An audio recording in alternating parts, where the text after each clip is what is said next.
Keith Greene, how long were you with the Ringling Brothers and Barnum Bailey Circus? 27 years and 3 wives. Always with the Red Unit? Yes. Well, I did the music on Blue Unit also for a lot of the years towards the end. I did both shows and ice shows, but yeah. And so when you would have an emergency situation, tell me, what you would do, how you would play. You were the guy making the decision because the performance director wasn't really out there, right? We would play 12th Street Rag. The performance director was usually in the back a lot of the times, getting the next acts ready to come out.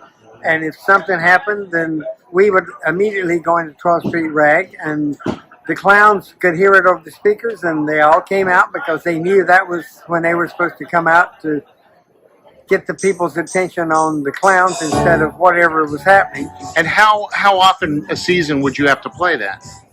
Sometimes 2 or 3 times. It depended. Sometimes it wasn't like a real big emergency, but it would be an emergency, and maybe some act couldn't end because maybe some animal didn't want to leave, and we would go into it till they could get the animal out. But we did have a lot of emergencies. Can you remember like any specific things, either people falling or things like that, or would that be a bigger deal?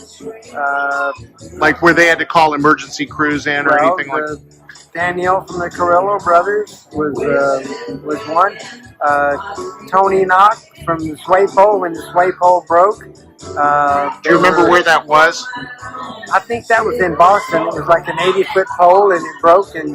And Marguerite Michelle when she was doing her hair hang act and swinging around and the rope slipped out of her hair and she fell. I mean, there were many.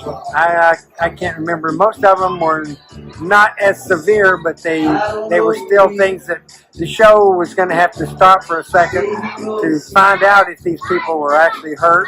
And if they were not, then great. That was a good situation. We could get them out, but the clowns would still come out to cover everything. They were great. The clowns would come out so fast and cover up everything, and the people would not even know sometimes what happened, which was the way it was meant to be.